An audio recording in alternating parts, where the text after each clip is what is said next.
I'm Charlie. Welcome back to another interview. Today we're here with market development champion, Bryson. Good friend, sales and marketing consultant. He does a lot of different things. I don't know how he has time for them all, so that's what we're going to talk to him about today. Anything else you want to say to introduce yourself? No, man, I'm excited to talk to you. I'm excited for all the questions you have. I think this is going to be fun. Sweet. Yeah. So the first thing I wanted to cover with you, is just your experience with sales and marketing, and maybe we'll get to some advice that you might have for people. Yeah. The first thing I want to ask you about is how you got your start, and then how you landed your first job.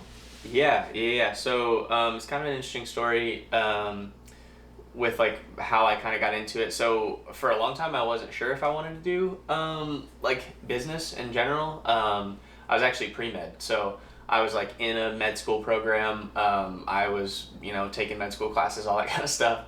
And then around the same time, I was also kind of working on some more or less entrepreneurial ventures, starting some of my own companies, starting some of my own projects. I ran a landscaping company in high school that I ended up selling off my senior year of high school before I graduated and stuff like that. And it kind of just sparked this interest in business, and I was maybe I don't want to do medicine. And then I kind of just kept getting deeper and deeper into that whole just career field in general. I started trying to work on more projects, and it sort of just led me to this realization that medicine, as weird as it sounds, is a hobby to me, and I love learning about it, and it's one of the most fascinating things to me, but it's not what I wanted to do as a career. And so then I kind of was well, I want to go to college. I know business is what I want to do. I know it's how I want to help people. And I know ultimately kind of running my own projects is still what I want to do in the future, but in the meantime, what do I go to school for? And I fought myself for a long time of getting a marketing degree and getting a sales degree and getting a management degree, because I was going to say probably a tough transition, tough sell to go from pre-med to business and marketing. Yeah, that, and I also I almost felt it was too basic. I was I don't need to get a marketing degree. I need to go get an economics degree or a finance degree or something that I'm not as good at. And then just, I don't know, all these things in my life just kept happening where I was I definitely need to just marketing is just naturally what I think I'm good at. Talking to people is naturally what I'm good at, and that kind of thing.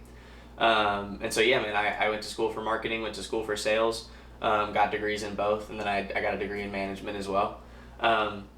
And then in terms of how I got my start, I went to the University of Nebraska. At the University of Nebraska, they have a sales competition team, and a sales program there. So I was in the sales program. I was on the university's sales competition team, and I was going to these national and international competitions that basically more or less were kind of debate, but for sales. And so you would go do these case studies, go through these complex business strategies, and then try to present a solution and sell your solution of what you're supposed to do. So one of these competitions that I went to was sponsored by, it was at the University of Kansas. It was sponsored by King's Hawaiian, the orange bread. Yeah, the orange bread. Yeah. And I went to that competition. I ended up doing really well. I saw your presentation. I watched it. Oh, no way. That's awesome. You were leading the team, man. I saw, so he was on a team of 4 people. Yeah. I'm sure they're some of your close friends now, but yeah. It was funny because I noticed that you kept kind of coming in and saving the day a little bit. They would say something, and then someone else would kind of answer it, and then you would swoop in. That's cool. It was just funny to see. That's awesome. That's well researched, man. I didn't even know that video was out there. But yeah, so I did that competition. So funny backstory too, we almost didn't make the finals of that competition. We were up against a couple different schools they kind of did it in heats. And in our heat, it was going back and forth, we weren't sure if we were gonna, it was very close between us and another school. I can't remember what the other school was. And there was the judges for our heat literally ended up getting into a screaming match about who needed to go, and Mark Luker, who now is one of my greatest mentors and great friend within King's Hawaiian, he kind of heads the marketing team there. he was one of the judges, and on like the whole judges panel, it was all like salespeople, and then one marketing guy, and Mark was like, "Screw you guys! Like Nebraska's making the finals because of this kid. Like this kid is gonna kill it." Let's go. And long story short, he got in a screaming match with like all these people, and he ended up getting his way, and they pushed us through the finals. And then right after we found out we made the finals, he walked up to me, and he goes, "This team is yours. You're gonna win this competition. Like you're gonna win because of you." And I was like, "Okay, I got this." And then I ended up doing really well in the finals, and everybody kind of I got like the back end of the story from there. All these people were super mad that we were like in the finals. From the company. Yeah, they had it out for me. And like Mark was like, I just sat back and waited for the magic to happen. And he was like, you opened your mouth, and slowly everybody was like, whoa. And then from there, like all these texts started going off in group chats, and they're like, we gotta hire this kid, we gotta give this kid a job. And basically like the competition ended, I stood up, and then like 50 people like mobbed me. And were like offering me jobs and stuff like that, and it was a crazy experience to like get that be like my introduction to the whole thing. But yeah, they offered me an internship for that summer. I interned with the sales team that summer, and then I actually transitioned over to the marketing team and interned with the marketing team during my senior year. And then I came back on full time in August here in Los Angeles with the sales team and still work on marketing projects and stuff like that. So. Yeah, it was very like untraditional like route to getting my first gig, I guess. Like I wasn't I didn't do like a traditional interview process, right. You know, like it wasn't like this like start to finish like fill out an application and then go in for interview. Like it kind of all stemmed from that competition, which was a cool way to go. It's kind of like, I mean, you went to a school that had a good program for what you wanted to do, mm-hmm. and then that was with a club, right? Like the Club for Sales Excellence or something. I can't remember the name. Yeah, it's the Center for Sales Excellence. Okay. So it's actually a specialization program like within the College of Business there, and it enables you to get a degree in sales. So you get like an addendum to your degree. Okay. Like a specialization in sales, basically. But, sweet. Yeah, so that's kind of like a program for what you're interested in, and just like following through with that. Yeah. Kind of led you to those steps of. Finding the opportunity. Yeah, more or less. It was, like I said, man, it was just this really cool experience of, for a little while, I just kind of kept fighting back on myself of like, oh, I should do this, or oh, I should do this. And I never really like followed the natural progression of like, almost just like the path of least resistance of being like, this is what you're supposed to do. Like marketing and sales makes sense for you. Like this is what you're good. Like I am a storyteller. I am good with people. I know how to have conversations, and like, that was just right up my alley. And so eventually, once I finally kind of looked myself in the mirror and I was like, yeah, you should probably do this, it kind of all fell into place. And getting on board with that was really cool. That's sweet. Yeah. One story that you mentioned in your presentation is that you almost lit your apartment on fire cooking bacon. Yeah. Can you tell us that story? Yeah. So even funnier background to that. The guy who asked me that, like that I told that the joke to, like about that story. He was the guy who didn't want me to make the finals the most. Really? And so he had it out to get me. He was drilling me the whole time. He was laughing pretty hard. Yeah. And literally, his name is Ayman Musa, and he and I are great friends now. But he told me, he was like, that was kind of the turning point. He was like, you won me over there. But yeah, basically, I moved out when I was 18, and I was living. It was a couple years after. I think I was like a sophomore in college or junior in college. I was living in my apartment by myself, and I grew up like cooking. I grew up in like a very traditional Southern household with my mom and my grandma, like always cooking, but they always told me what to do.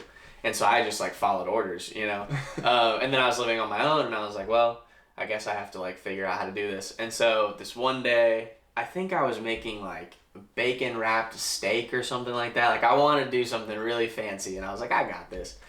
And I was trying to cook like two things at one time, like the steak and the bacon, and then the bacon caught on fire. And then like smoke filled my whole apartment, and then like I set the fire alarm off on like my whole floor, and I had a balcony, so I literally like ran outside with like the flaming pan, and like it was not good. It was not good at all. But that was a learning experience, and now I'm happy to say when I cook, I don't set anything on fire. I'm glad to hear that. Yeah. So you did another sales competition, right? Where it was like a speed selling contest. Mm-hmm. Can you describe like what that process was like for you? Yeah. So I did speed selling. So most of those competitions that you went to, there usually was like a case study portion that was like the full on sales portion, and then there's also speed selling competitions as well. I did do speed selling at Kansas, but probably the most significant one. So I went to the international like World Cup sales competition at Florida State. And that's like one of the biggest, that one, and there's one at Emory University that are like the two biggest sales competitions in the world, and people come from all over.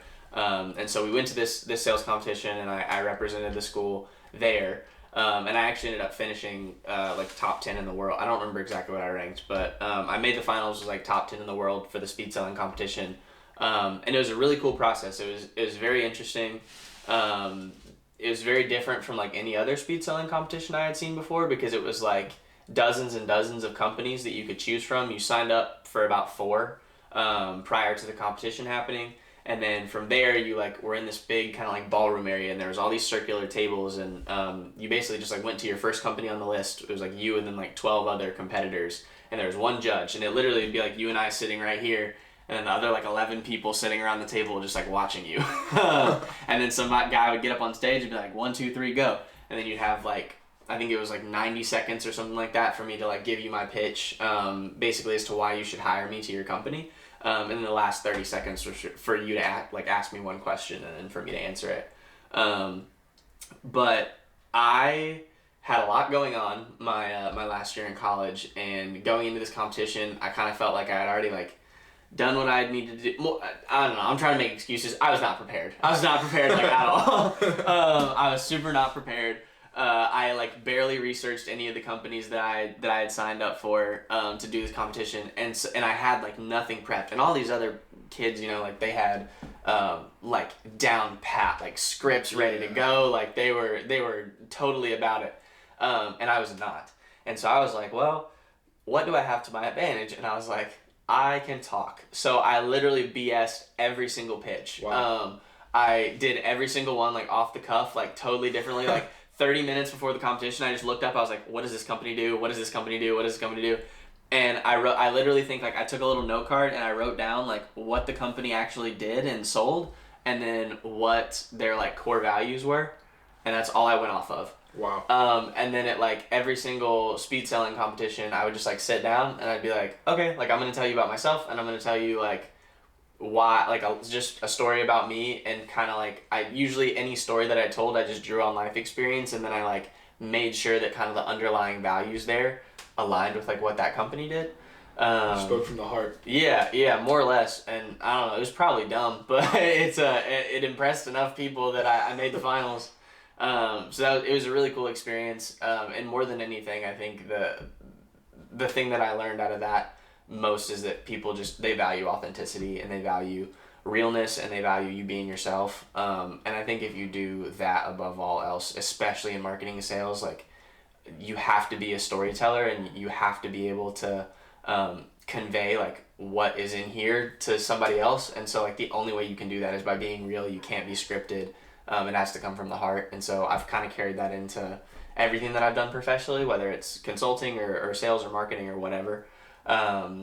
It's been a cool experience to kind of see, and that was a cool experience to draw on to know that like, yeah, people care about you being yourself, more or less. Yeah, no, that's awesome. I think like sales and marketing gets a really bad reputation for being sharky and like disingenuous. Yeah, absolutely. Which I don't think you're either of those things at all. I appreciate it. So kind of going off that, you said you didn't prepare for that one, but if you were to prepare, like, what are your steps in preparing for a sales call? Like just a sales call in real life? Yeah, or like when you prepared for the competition or the other competitions, or like generally, if you were to like advise someone on how to prepare for a meeting, how would you advise them? Yeah, absolutely. So I think a lot of it is not too different from what you did before you sat down and talked to me.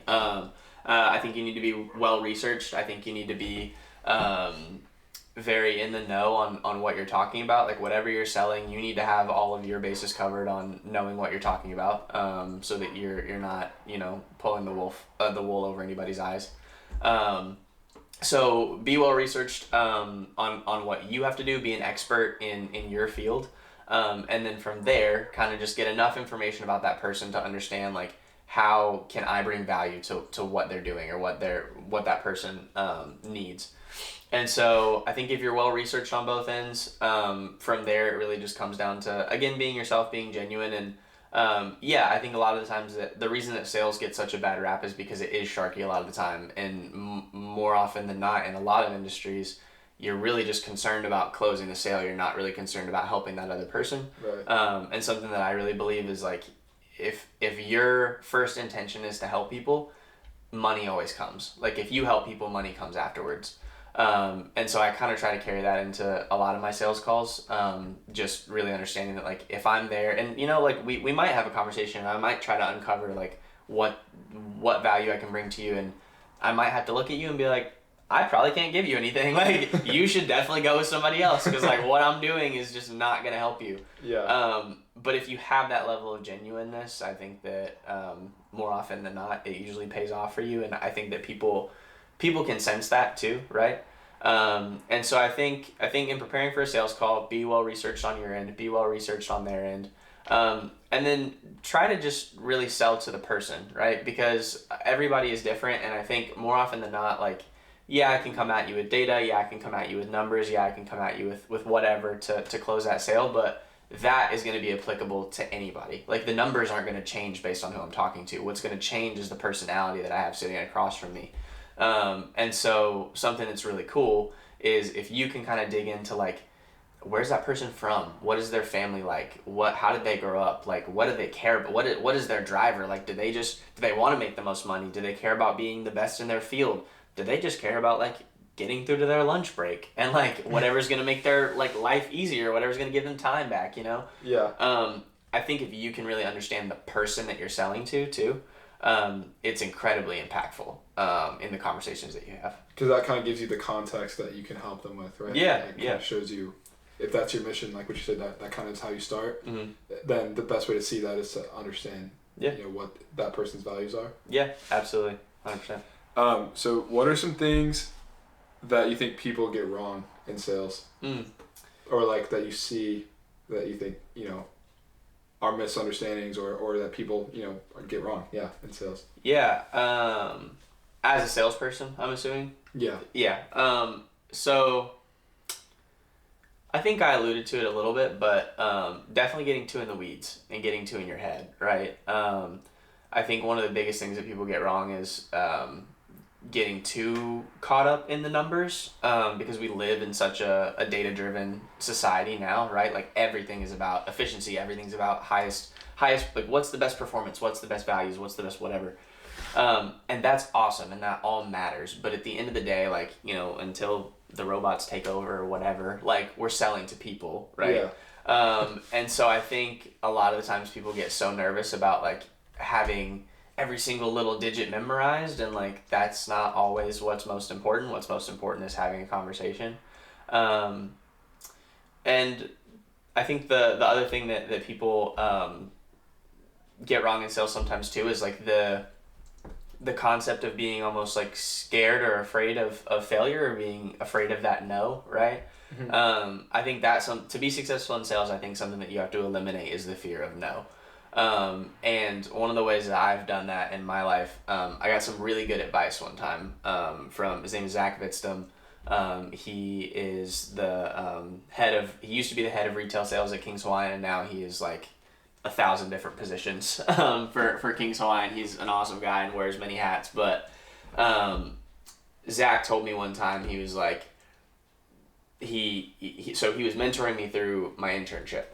And he had like given me these data tools to go and talk to my accounts, and then he had given me kind of all my ground rules and like what we were trying to do to be successful and all this kind of stuff. And then he looked at me and he goes, now go break everything, break it all, screw it up, go get told no, go fail, go fall on your face like as many times as you possibly can, because that just gives us one more learning lesson to understand how not to do something. And if we figure out the 99 ways not to do something, then eventually we're going to get to the one that always works, And obviously like that's a little embellished, but like I thought it was really cool advice, and I really tried to take it to heart to realize like I'm not afraid of failure. Like I run towards failure. I love the idea of like being wrong. I love the idea of falling on my face. And like, if you almost develop this like happiness and this friendship with like screwing stuff up, and being willing to laugh at yourself for it, it creates this really beautiful situation, especially in sales, where like I'm not ever going to be scared if I mess something up, because at the end of the day, like, I'm probably going to be making 10 calls today. I'm probably going to be calling on 15 accounts. So like, if, I don't know, Glenn at 9 a.m. is like, I don't care about you, awesome. The other 14 people probably will, right? Yeah. And so developing this idea that like failure is the coolest thing ever, because it teaches you how not to do stuff, and you get closer and closer to that understanding of like how to do something, has been like one of the most revolutionary pieces of success in my professional career, I would say, for sure. That's awesome. Great advice. Yeah. One more thing I want to ask you on the sales side is, like, what advice would you give to someone that wants to start a career in sales? Yeah, absolutely, man. Go do it. There's not really any way to do sales other than just doing it. Take a job.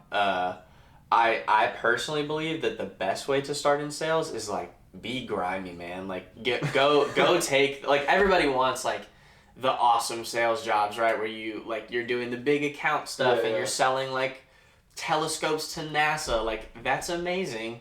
And I know people that do that, but like, you gotta get there. You gotta get there, right? Yeah. And the people who always are there, they'll all tell you the same thing. You gotta start like at ground zero. You gotta be, like, go do retail sales. Like, go work at an IKEA. Go work at a car dealership. Go be selling in grocery stores. Like, whatever. Obviously, like, set yourself up with the best opportunity you can, but if you can get yourself in one of those positions where you're really putting in the reps for a little while, and like really just that repetition of like, get told no 1,000 times, like, then at that point you're not gonna care if you get told no or not, Yeah. And you understand really quickly. It's very fast, like a trial by fire of understanding how to talk to people and what to say and what to do. And so I think you just got to get into it, man, and definitely look for the best. Look for the best opportunity for yourself, for sure. But don't be scared to, take a position on that may not be like as glamorous at first, because I think there's a lot of value that you can derive out of that experience. And then the second thing is sell what you're passionate about. I know so many people who get into sales, and they like take, like they get into like tech sales or pharma sales or all the sexy ones or whatever, because it's like, oh, that's the most money. And then they're miserable and they hate what they do. And a lot of the times they're not successful either, because they don't like what they're doing. Yeah. And it's because they're selling something that they're not interested in, right? Yeah. I feel like you kind of got to believe in it too. Yeah, absolutely. Like, sell something that you believe in. Sell something that your mission, like the mission that company has or that product has or whatever, like, you're behind it. For me, like I said, a lot of my life rotates around just like helping other people and like how can I bring value to other people, and so more or less my mission is always like, like, what can I want to sell something that's going to help people, right? Like, I want to sell something that's going to bring somebody joy. I want to sell something that's going to create value for somebody, and more or less is like, those are kind of my criteria, like that's my litmus test, if you want to call it. Like, does this help somebody? Can this bring somebody joy? If the answer is yes, then like, I'm behind it and I'm down to sell it. And so I would say that for sure, sell something that you're interested in. Sell something that you have like a crazy passion about, and then it doesn't really feel like work. It feels like fun. That's great advice. Yeah. I kind of want to go to the marketing side now. So absolutely. I'm kind of just basically going to ask you the same things. Yeah. First one being, during your time in marketing, like, what are the key ideas that have resonated about, how to do marketing well? Yeah. So marketing is something that I love, and I think it is my most deepest passion when it comes to the business field, just because I love being a storyteller, and I love that marketing is nothing but stories to tell, Yeah. And I think that some of the coolest stuff that I've learned, like in, just like how to be successful, right? Or how do you do marketing well? You have to evoke emotion more than anything. You have to convey, whether it's a brand, whether it's a product, whether it's a person, like whatever you're marketing, you have to find a way to, through whatever medium, because right, like marketing a lot of times doesn't directly touch people. Marketing is the medium to connect one to the other. And so with that story, you have to be able to pull emotion out of whatever you're marketing and whatever you're trying to sell, and then connect that to the right people that want to buy it, right? And so more than anything, one of the biggest things I probably learned, and the thing that I think is most important to be successful, is just like trying to understand what is the emotion behind whatever you're marketing, and then how can you find and evoke that same emotion through whatever marketing medium you're using to the people that you're trying to target. That makes sense. Yeah. So on the flip side of that, what are some things that you see that you think people get wrong about marketing? Yeah. I think a lot of the times people forget that you're marketing to real people. You know, like a lot of the times people come up with these crazy campaigns and they're so cool. They spend all this money on them, like, we spent, like $5 million. Like, there's no way this campaign fails. Yeah. And then it flops, and you're like, well, why did it flop? It flopped because nobody cared about it. Like, you never took the time to go ask the average person, like, hey, do you like this? Like, is this cool? Is this something that you would be interested in? Yeah. Not focus grouping and not testing out a lot of what you do along the way, I think, is a really big downfall of a lot of marketers. They don't necessarily take the time to be like, okay, so I had this cool idea and like I think this is awesome, but do a million other people think that it's cool? Yeah. And I think taking that time to take a step back and sort of get out of your own head, right? Because I think a lot of the times, especially with marketers, it's very similar to a lot of other artists. Like, like if you're a painter or a photographer or a musician or a filmmaker or whatever, like, you care about your art, right? And it's something that, like, you're laying your heart out on a platter and you're being like, this is me in my most vulnerable state, and like, this is what I love and I want to share this with people. Marketing in a lot of ways is very similar, because like, you're taking everything that you love in your own creation, your own spin on like whatever brand or company that you're working on, and giving that to people. And so a lot of the times it can be very short-sighted. Marketers don't necessarily, they're like, oh, well, I think it's great, so like everybody else is going to think it's great, Yeah. And so taking that time to just sort of get outside of yourself and realize like it's not really just about you. It's actually not about you at all. Like, yeah, your creations are cool, but like, it's for other people, right? And so if you can take some time to make sure and kind of gut check yourself of like, are other people going to like this? In whatever capacity you want to do that, it usually helps a lot. To kind of ensure that you're reaching who you want to reach. Yeah, absolutely. Gotcha. Cool. And then same question as last time. What advice would you give to somebody that wants to start a career in marketing? Yeah, my answer will probably be similar, but go do it. I mean, I don't know, get a marketing degree. I think that helps a lot. I think that a lot of, like what I went through in school, getting a marketing degree, the knowledge is amazing, but the connections are even better. Like, a lot of the times you when you go to school for a certain field, you automatically are just kind of introduced to that community, right? And you have the opportunity to interact with a lot of people in that same vein of work, and so it's pretty easy to find opportunities that way. And then, yeah, more than anything, I think just going and doing it, not being afraid to, I think especially in marketing, because, sales is interesting, right? Because like, sales, it's pretty easy to, because you have high volume, right? Like there's a lot, you're going through thousands of calls a month, right? Thousands of accounts, thousands of whatever. So you have plenty of opportunities to succeed and fail and trial and error and whatever, and like, that's awesome. So a lot of the times the trial by fire with sales is you just go do it yourself. Marketing is a little different, because it's not like we have 1,000 campaigns that we run, right? Like, we have one that we spend a lot of money on, so you can't screw it up. Or at least you try not to screw it up, right? And so with marketing, I think it's a little different. That trial by fire, I think the way that you do that, in the way that you can be the most successful in that is, pick a brand that you love, pick a team that you love, pick a person that you want to learn from, like whatever room you want to be in, whatever you want to create, like get yourself in that room in the most menial way possible, if that's the only way you can get in, and then just learn and absorb and be a fly on the wall and see how the big boys do it.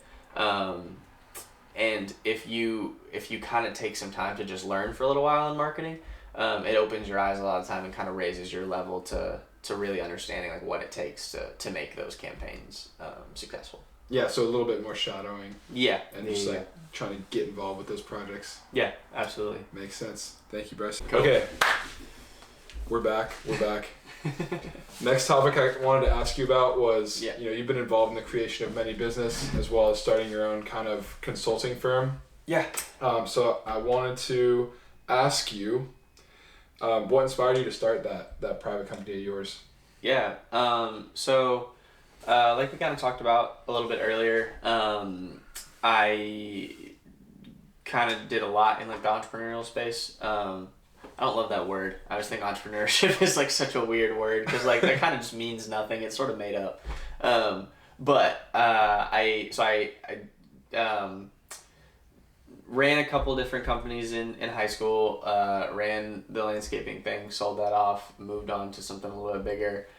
More or less, I had an idea for it was right around the time the NIL stuff was changing around in college athletics.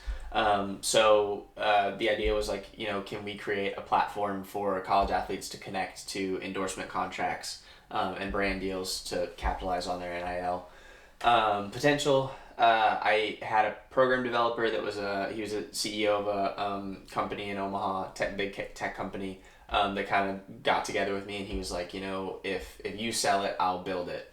We were like, okay, so we built up like a beta platform, and then the pandemic hit, and we like started talking to investors, and then all of them were like, we don't want to invest in anything in a global pandemic. They're like, hey, no sports. Yeah. So no money. yeah. So we sort of had to put a pin in it, and then it kind of just fell apart across the course of the pandemic. And so from there, I bounced around and did a couple different things. I worked like in the insurance field for a little bit, and I almost started a boat marina one time. Like it just kind of bounced all over the place in terms of like doing projects. But I kind of just got to this point where I was like, I just don't think the world is in a place where this makes sense right now. Yeah. And then pandemic ended. Everybody kind of went back to school. I was in college at that point.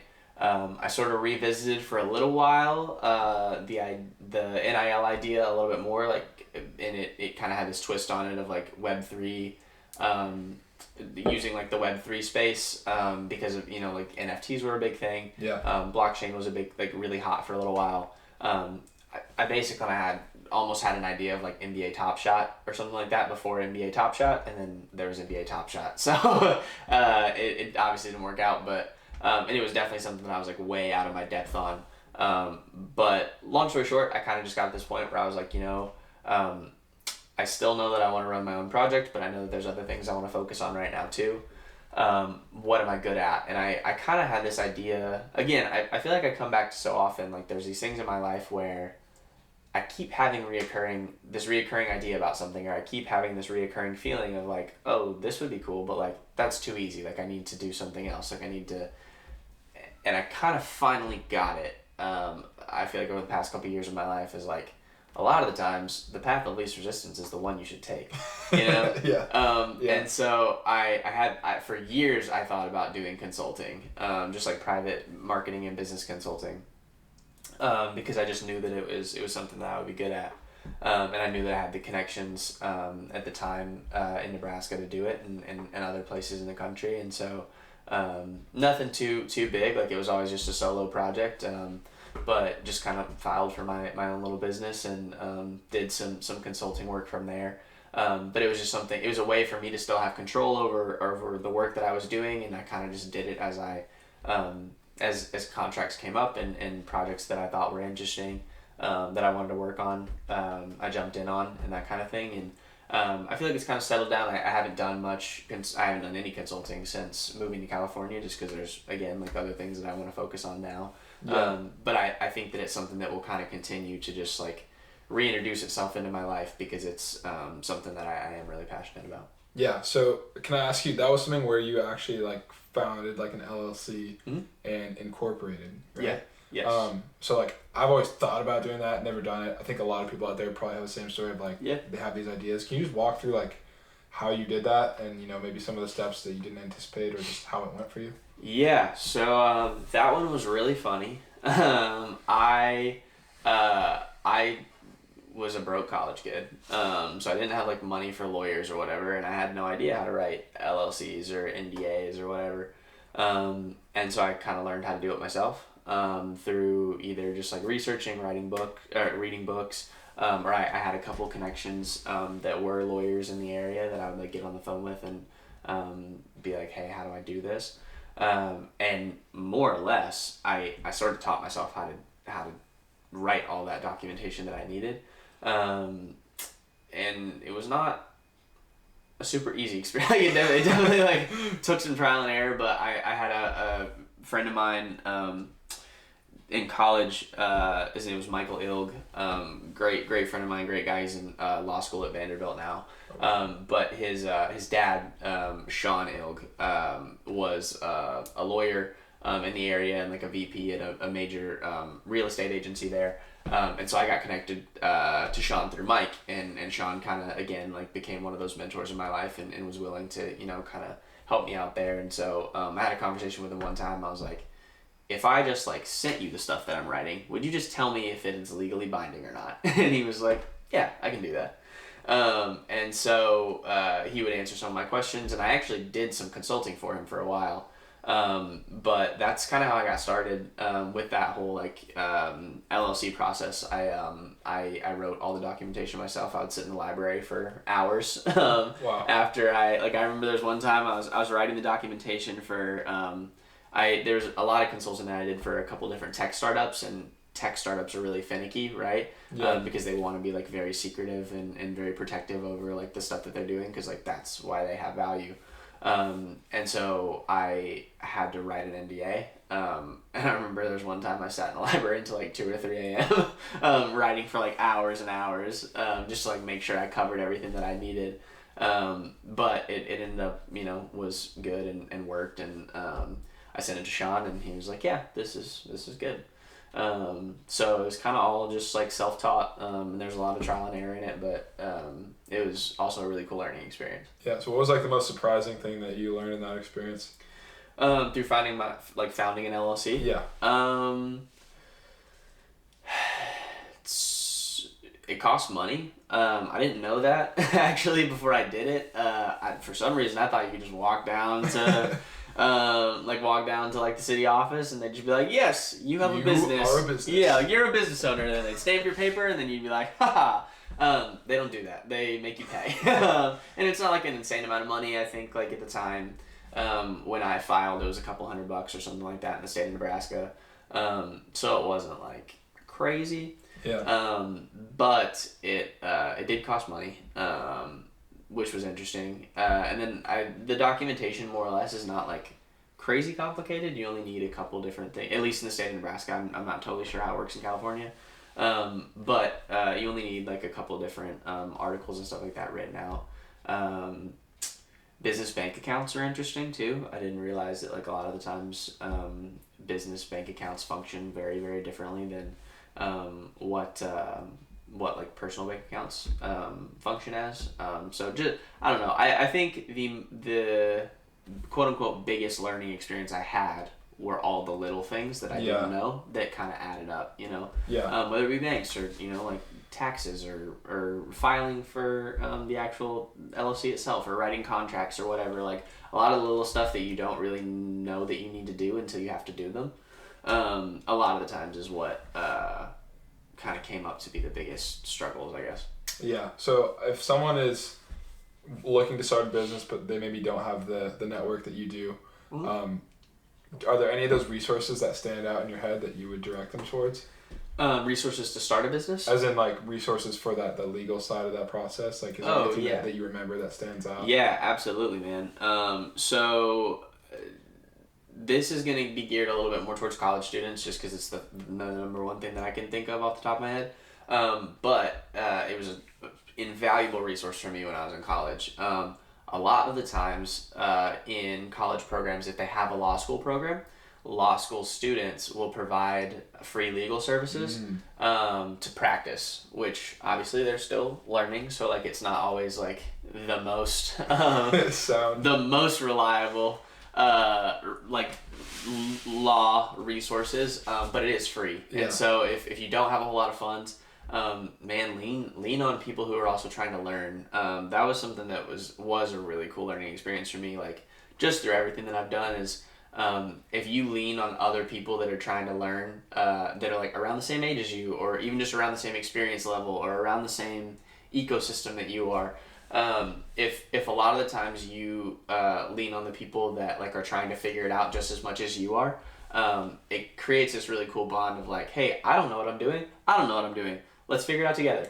And it usually creates this really cool relationship, and a lot of people are a lot more open to being willing to do stuff like that, versus people who were like, no, I know what I'm doing, like if you want something, pay me, right? Yeah, it kind of takes the pressure and the tension out of it. Both people are just kind of trying stuff out. yeah, absolutely. And like I said, obviously you in those types of situations you have to be prepared that like stuff isn't always going to be perfect, because right, like you're figuring stuff out and that other person's figuring stuff out. But kind of going back to your money question, like if you don't have a whole lot of money, that's something that I did.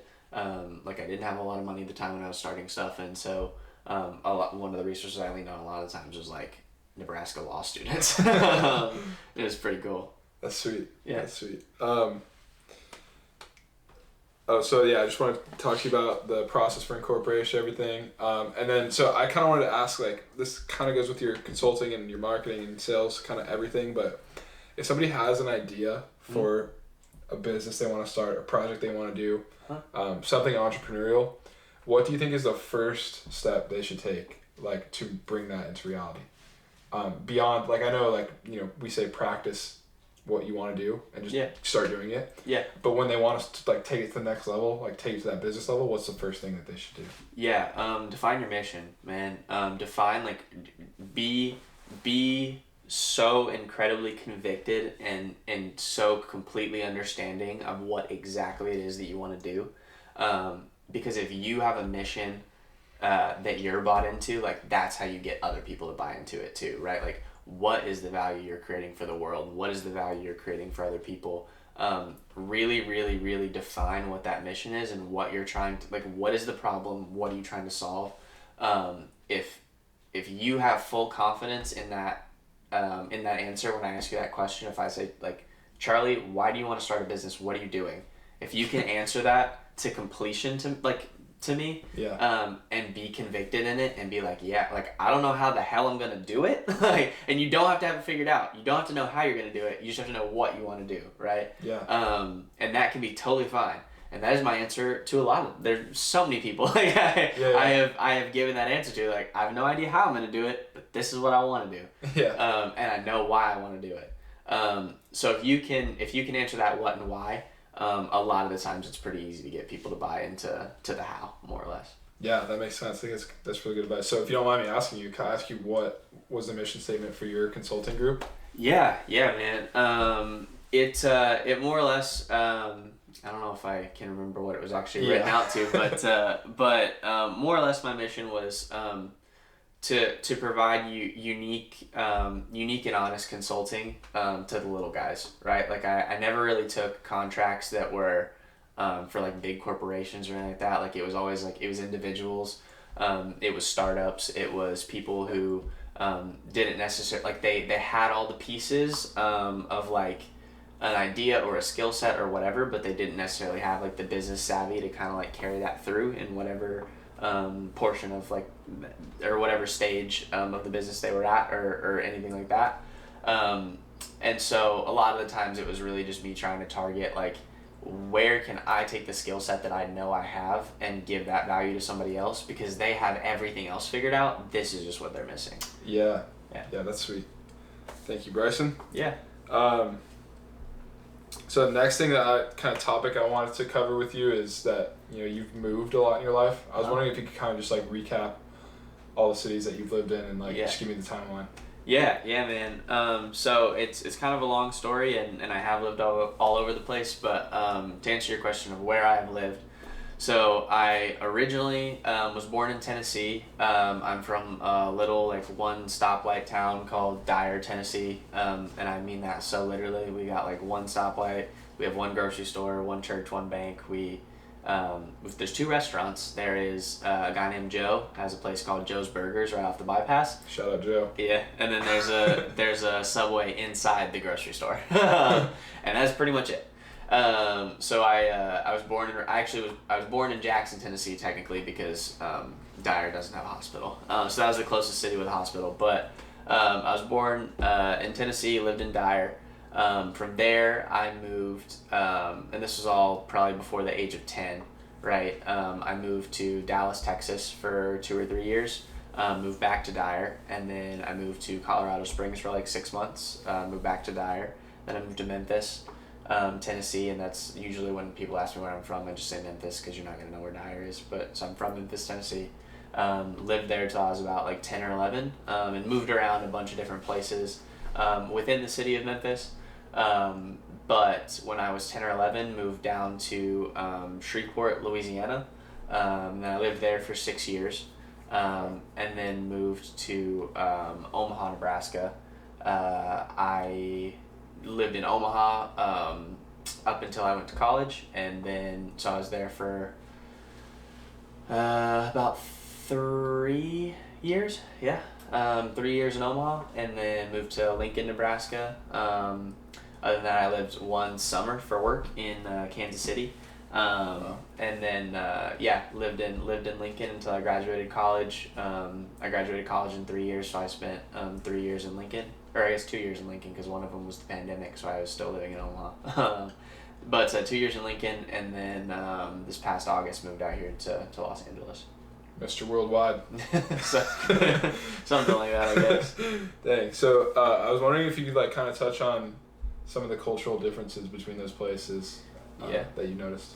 Yeah, absolutely. So, I mean, more or less, most of my time is concentrated in the South, the Midwest, and now the West Coast. There's a lot of cultural differences. So like I would consider myself, a born and raised like Southern guy.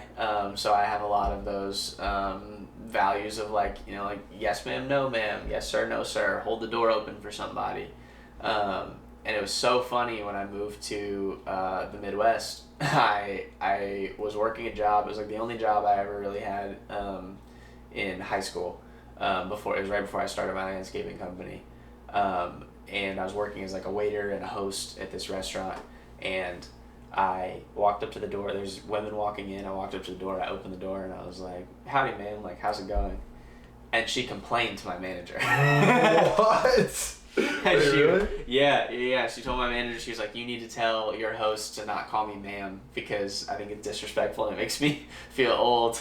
And That's crazy. He came up to me at the end of my shift, and he was like, "You can't keep calling people ma'am and sir." And I was like, okay. Which is like such a random thing, but it was funny to see that difference. But I mean, that's just little things. I think in terms of people, the biggest things that I notice let's start with the South first. People are always nice, but they're not always genuine. Meaning that like I'm always gonna have that big smile on my face, and I'm always gonna hit you with a howdy, how's it going, that kind of thing. But sometimes I might not always be the most genuine person. And I'm just speaking just as holistically, like knowing people from the South, and I think more like Southern hospitality, is a legit thing. With the Midwest, it's interesting because like sometimes people aren't the nicest, but they're super genuine. And like I could walk into a random CVS and like end up spending 20 minutes at the checkout talking to the cashier about like her great nephew and where he's going to college. And just like conversations like that happen all the time out of nowhere. And people are just very, very genuine and very open. And then on the West Coast, I think, the people are not rude in any way here. I think a lot of times they just like live in their own bubble and live in their own head. And so a lot of the times you kind of just like you walk around, and if you really pay attention, it's like all these individual people just like doing their own thing and not interacting with like the rest of their environment and the rest of the world even. They're just like totally tunnel vision, like zoned into what they're doing. Yeah. And so it's not that people are like rude. Like if someone walks by you and they like bump you or something like that and don't say excuse me, like it's not because they were a dick. It's because they just like genuinely did not even register that they crossed paths with you. And so it's definitely interesting to see the differences in how people act sometimes. That's funny. I think that's super accurate what you said as far as like West Coast people. Yeah. And even like being from here, I think it's a pretty good assessment. So next thing, maybe more of like a positive note, hopefully. Yeah. I was wondering, across like all different types of people you met and been around, what things have been consistent like through all those people? Like what has always kind of been the same? Just with like human interaction, human nature, like what have you noticed? Yeah, no, it's a good question. I think the best answer I can give to that, so like I love like trying to figure out why people tick, and I love trying to, almost just kind of like that, in the least negative way you can put it, like social engineering aspect of humanity, like how can you understand like how conversations work and how you can mold them and things like that.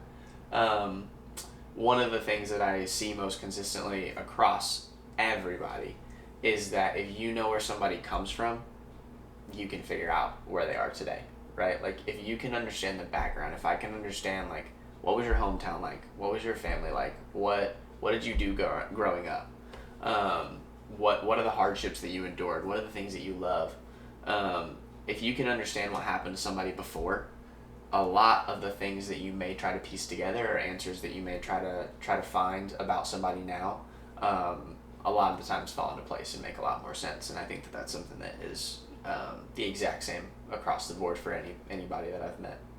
That's really cool. I never thought of it that way. Yeah. I like that. Yeah. And then, so just given all your experience with moving, like I was wondering how, like, what's your strategy, or how do you make friends and like find a social network when you move so frequently, like when you move to a new place? Yeah, absolutely. I think there's two really good pieces of advice I can give there. One is kind of just have tenets for what you love and what you enjoy and have happiness in. And that can be something as simple as, like I love to play, like I do. So I've been a basketball player my whole life. Like I love to play basketball. So I know like no matter what, I'm going to have fun playing basketball. So because of that, like I may go to the gym and play pickup basketball and like try to make friends that way. And I've set myself up so that I'm in a win-win situation, because at the absolute best, I go to the gym and I meet somebody that like is like, oh, they're my friend now. Like that's super cool. And at the absolute worst, I meet nobody, but I still got to play basketball, so I had fun, right? Yeah. And so kind of engrossing yourself in things that you know that you're going to have happiness with by yourself, regardless of the people that you meet, but you still give yourself an opportunity to meet people. It's kind of like you're gambling without a loss, right? Like there's no way that you lose in that situation. Yeah. So yeah, like find kind of some of those things, find some of those things that you identify in your life that you love no matter what, and get yourself involved in those things. It's kind of how I met you, right? Yeah. Like we met like through a volleyball class in Hermosa Beach, and like when I moved out here, I had a friend tell me about the class, and I played sand volleyball like through college and stuff like that, and intramurals, and like I knew that I loved volleyball, and so I was like, okay, absolute worst case scenario, like I go play volleyball and I have fun playing volleyball and I don't meet anybody. And best case scenario, I end up meeting like one of my best friends, and that's like what ended up. I was getting grilled. Yeah.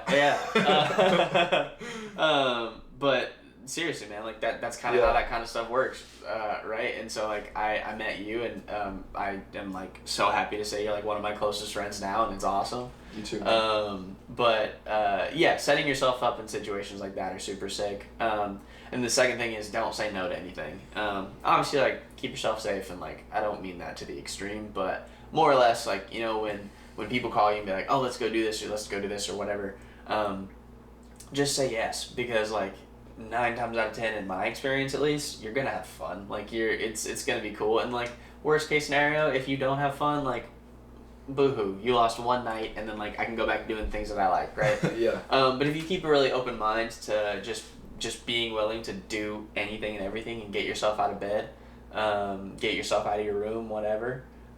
Especially, that's a really big lesson that I've learned, like, since, just becoming an adult more and living in the adult world is, like, like, when you're in college or you're younger or whatever, like, you just innately are put in these situations where you automatically have a commonality with someone that you're around. Like, at bare minimum, like, if you're at college, right, like, we're in the same class, so we can complain about the homework together. Yep. We go to the same school, so we can complain about how bad the football team is. Shout out Nebraska. You have a commonality automatically just because of your youth, almost. And as you get a little bit older and you go into the adult world, like, you don't always have that. You don't have, like, outside of your coworkers, I would say, like, you don't surround yourself automatically with people that just, like, you have something in common with. Yeah. And so purposefully putting yourself in a place to have commonalities with people automatically makes it a lot easier to relationship build. And then from there, like, you're not going to make friends unless you try. That's another thing that I learned too, is, like, once you become an adult, like, if you sit at home all day, you will not meet anyone. No one is going to come and get you and say you need to get out of your room, right? Yeah. And so being really, really purposeful about creating a community is huge. And I think that it's really important to just, like, do your best to keep an open mind and be willing to just go to whatever. I mean, dude, I'd never been to a house music rave before. And Charlie texted me, like, a couple weeks ago, and he was like, so you coming to this rave with us? And I was like, I guess so, cool. And it ended up being, like, one of the most fun experiences that I've had, like, since I moved here. There you go. And I literally never would have thought that I would have gone to anything like that, because it's never something I've been interested in before. Yeah. And I met super cool people that night, and I got to hang out with people that I love and have a cool experience. And so, I think just being willing to push yourself as much as you can outside your comfort zone is cool. Yeah, and then I want to ask you while we're on this topic. Yeah. While your head's, like, you kind of just gave the advice, but if you were talking to someone that was moving to a new city where they weren't going to know anyone. Yeah. What would be your advice to them on just, like, starting a life in a new city? Yeah. It is a lot of alluding to things that I've already said, right? But just engrossing yourself in situations and communities where you have a commonality with the other people there. Like, for me, it was literally, like, all of my friends that I have in the entire city of Los Angeles stemmed from sand volleyball and church. Like, that's it, right? Yeah. Like, I went to this sand volleyball class, and I met you, and I met a bunch of other people that I loved, and then, like, they introduced me to more people, and they introduced me to more people, and I made friends that way. And then, like, I found this church that I fell in love with, and I love the community there, and I met people there that I really cared about. And then they started introducing me to their friends, and then their friends started introducing me to their friends. And those are literally, like, those are the epicenters of the two places that, like, I made most of my connections moving here, because I didn't know anybody before I moved to Los Angeles.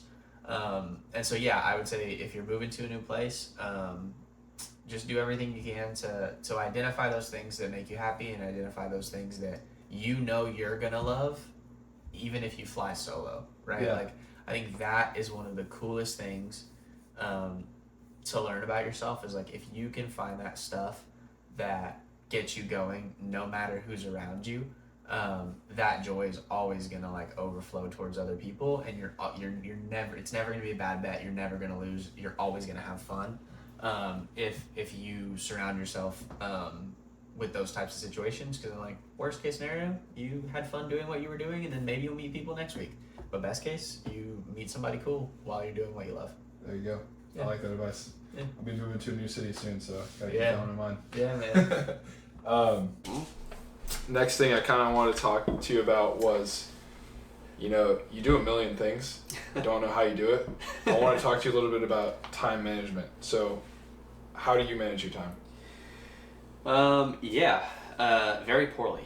I am not good at it, and I procrastinate a lot, and I think I can get things done in a certain amount. Like, I'm notoriously bad I'm sure you picked up on this at least just like a little bit. I used to be like atrocious at it. I'm notoriously bad at being like, oh yeah, I'll be there in like 15 minutes, and then I'm there in like 30 minutes because I have like a certain list of things in my head where I'm like, I can do all this stuff in 10 minutes, and then it'll take me 5 minutes to get there, and that's not true. So I'm not good at time management in like the short term. But more realistically, I don't know. So with a lot of stuff that I work on, honestly, I really did truly used to be bad at time management. I would overcommit myself. I would be involved in too many projects. And at one point, like, it absolutely led to me feeling very burnt out, feeling very defeated. A lot of, like, I was having anxiety attacks. Like, it was not great. And then I sort of just took a step back and I was like, why the hell am I doing all this stuff? Right? Yeah. Like, what is the point? Why do I care about being involved in a million different things? And it led me to this really cool realization of like, I'm just going to stop doing stuff I don't love. And I've kind of lived my life by that ever since, like the past couple of years, and it's been super cool, and it's been very, I feel like it's been very transformative in my life in a lot of ways. It's like, I don't really do anything I don't love to do. Like, I don't do work that I don't want to do. I don't get involved in projects that I don't want to do. I don't spend time with people that I don't love. And it's, and like, obviously it's a bit of an exaggeration because sometimes everybody, like, you always got to do stuff you don't like love to do. But Yeah. More or less just like big chunks of time, big things that were eating away at me that I realized like I didn't care that much about. Just kind of letting go of them and realizing like that's okay to let go of them, and really prioritizing what's most important was super life-changing for me. And so yeah, I mean, I don't know, I guess a more practical answer, like, my notes app is crazy. I use an insane amount of alarms. If you look on my phone, like, people get really mad at me because I have like 20 alarms set. I have like, in the morning, I have this app, I don't know if I can plug it, Alarmy, you're awesome. But I have this app that literally, like, I have to like solve math problems in the morning to shut it off because otherwise I won't wake up. So like, I make sure that I get stuff on time. I use calendars like crazy. Like, my calendar always looks wild. I have like 2 different calendars. Like, I have a personal calendar on my phone and one like on my work laptop for like work stuff. So just trying to stay as organized as you can, right? And just prioritizing things that are most important and that matter. Is usually how I do it. So you kind of are saying to cut out the things that just don't call to you. Yeah, and for then sure. Fill everything else with the stuff that you do want to do. Yes, that would be my number one answer for sure. I think that was like summarized perfectly. Okay, perfect. Yeah. Okay, and then Notes app and Alarmy. That's what people should go to. Yes, you should. Alarmy is where it's at, man. It's so good. Sweet. So we kind of already talked about it, and we're kind of talking about it still. You know, I think you're a very passionate person. Yeah. How did you find what you love? That's a good question. I think two answers kind of drive that. One is my faith, and the other is taking a step back and understanding what I really care about. And they sort of like coincide with one another. My faith is an incredibly big part of my life, and it's something that I care very deeply about. And kind of going along with that, like, I sort of just, started to take steps back and say, like, why am I here? Like, what is the point? Like, you can get as existential as you want. Like, why are we on a floating rock hurling through space and we're all gonna die? Like, whatever. Like, so what is the point of everything? And my belief is that I am placed on this planet for other people. I'm placed on this planet to do as much as I can. I've told you this before, but one of my mentors in life, John Linehan, he told me my goal in life is to take everything that I possibly can out of it and put twice as much back. And it's some of the most amazing advice that I ever got, and I've lived my life by that statement ever since. Because I really think the two things that I'm here to do is help people and have fun. Like I think God gave me a life so that I could benefit the lives of others and that I could have fun living my own. And so that was really kind of what gave me a purpose to understand exactly what I want to do and be exactly where I want to be. It's just kind of always, just if I'm always facing towards, am I helping the most people that I can, and am I driving myself towards improving the world and improving the world or improving the life of the people around me. If I'm always working towards that, then I'm always happy. Yeah, I like that advice a lot. Yeah. And then if someone is struggling to like find their niche in life or find what they want to do, or they feel like they're not happy with what they're doing, what advice would you give to those people to find their passion? Burn it down, man. Burn it all down. If you're unhappy, if you don't feel like what you're doing is what you're supposed to be doing, if you feel lost, just blow it up. Like, who really cares? What's the point of, like working a job that you don't want to work? What's the point of having friends that you don't really like and that don't make you feel good? In my opinion, and now, again, I feel like a lot of times I speak in extremes, and like, obviously don't quit your job if you like are gonna lose your house. Like, don't, like, do it within reason, pay your bills, that kind of thing. But like, seriously, if you really take a step back and you realize that like we don't have that much time when it comes down to it in this life, and I just don't think there's any point in being unhappy and not doing things that you love. And so if you really recognize that in yourself, my really genuine advice would be quit everything that you can. Take yourself away from all the people that drain out of you and don't pour into you. And find love in the people that you do really feel like build you up. And I mean, from speaking from a faith component too, I believe a lot of it is trusting in God and realizing that like, if you really just kind of pay attention to what he's trying to say, he's got a really cool plan for you. And so yeah, man, I think leaning on those types of things, leaning on faith, leaning on people, and leaning on things that you love. If you just kind of focus on that, like let people make life really, really complicated, right? Like people cross wires and they think a million different things have to happen, and there has to be a timeline for this, and I got to get this done at this time, and like I have to do this to be successful, or I have to have this many followers to do it, especially in Los Angeles, right? Oh yeah, man. Tell me about it. Yeah, but that was good. Right, but like all those types of things are like we have these societal gauges of what it means to be successful and what I'm supposed to do and what I have to do, right? Who fucking cares? It's not important. It doesn't matter. It doesn't matter if you're not happy with it. Right. So yeah, I think that really just focusing in on people that build you up and the things in your life that you really care about that you can pour into and not have to get anything back. Yeah. So kind of take an inventory, cut out the stuff that's like maybe hurting you, and then look more deeply at where you're finding happiness. Is that kind of what you're saying? Yeah, man. I think finding almost a level of unconditional love for life is really cool. I think that's something too that in the past, year-ish of my life is something that I found is just this unconditional love for being alive. Like, it's been so cool. I had a conversation recently with some friends that I value really highly. We actually had a conversation about unconditional love and like what unconditional love is and what it means. And I had this idea and this definition of unconditional love being, unconditional love means that it is the type of love that you give where you don't need anything back.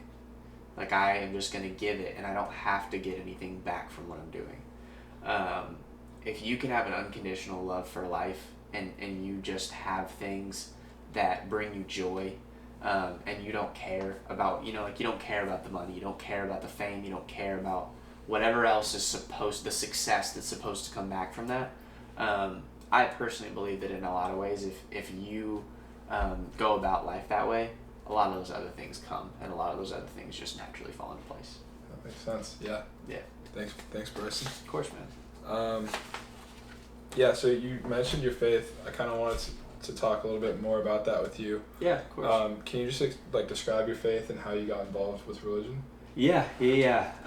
So, like I said, my faith is something that's super important to me. So I am a Christian. I'm not really like a specific denomination or anything like that. I kind of just am a Christian. I've lived several different denominations in my life when I was younger and that kind of thing, and I kind of just got to the point of like, everybody's sort of shooting towards the same thing, more or less. But my walk with faith has been super interesting. I was born kind of like into the church.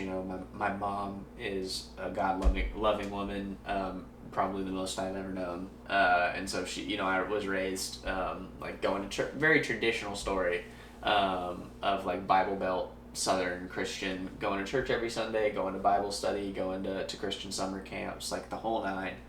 And honestly, I didn't really give that much of a shit. It kind of became like, since it was around me all the time, I never really understood the importance of it.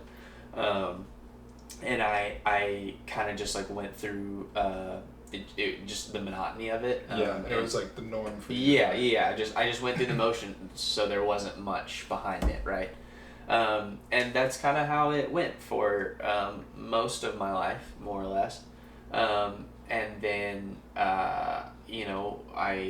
things happened in my life. Like I went through a lot of adversity. I went through a lot of trials and tribulations and whatever you want to call it. And I got to this point of my heart being very broken and very I didn't love the person that I was, just like deep inside.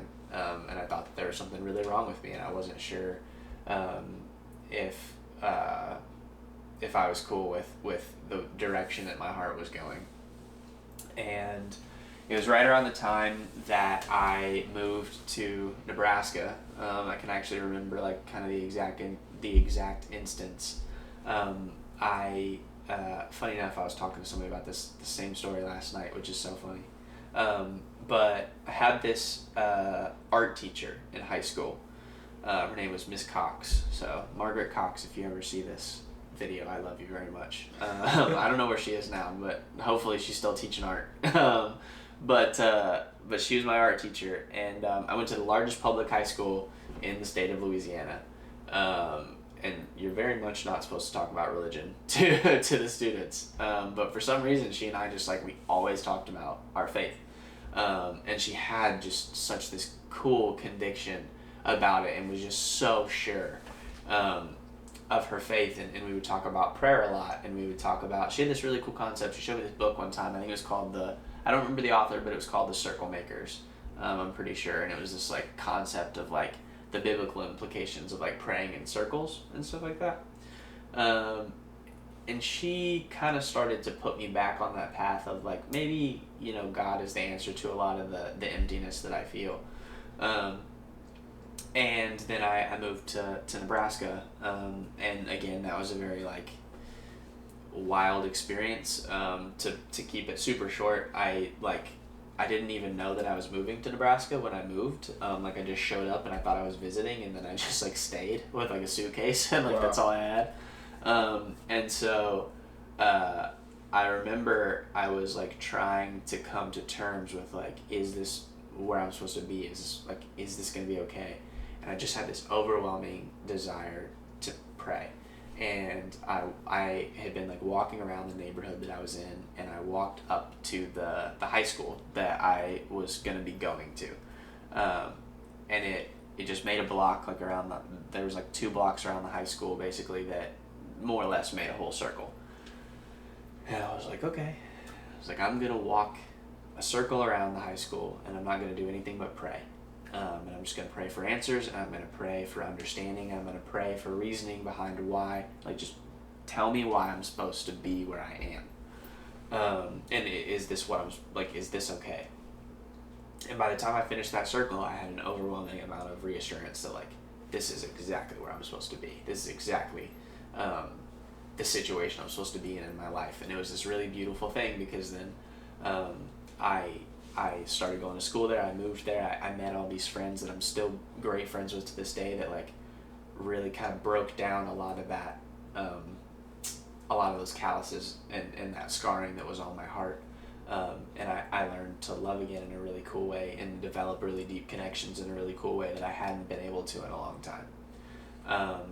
And it was just this very transformative portion of my life where faith, God kind of was just like, I got you, just don't worry about it.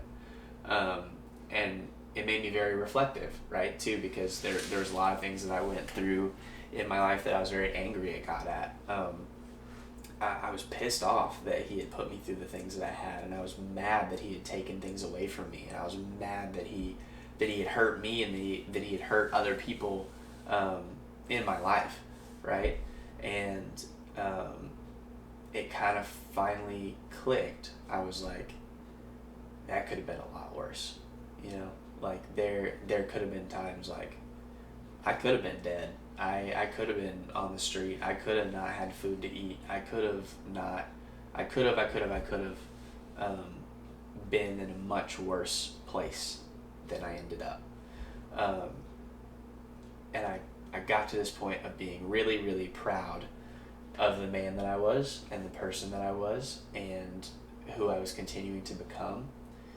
And I realized, that is all thanks to God, and that's thanks to the things that I went through, because I wouldn't be the person that I was if I hadn't gone through all the shit that I had, and so it really just reignited a true walk with faith for me, and I started answering really big questions that had turned me away for so long to faith, and I kind of just got back on this train of like, okay, this is legit, and continued to go through college and build those those Christian communities around me, and it wasn't until I moved out here, and the past several months that I've been out here have been like insanely transformative, and I've never dug into my faith more than I have since I've been out here, and I'm super blessed that like I've had so many life-changing experiences where like God has, at this point, he basically just like hit me over the head with a bat and been like, dummy, this is where you were supposed to be, this is what you're supposed to be doing, like you're gonna be okay, man, like don't worry about it. And I have a billion stories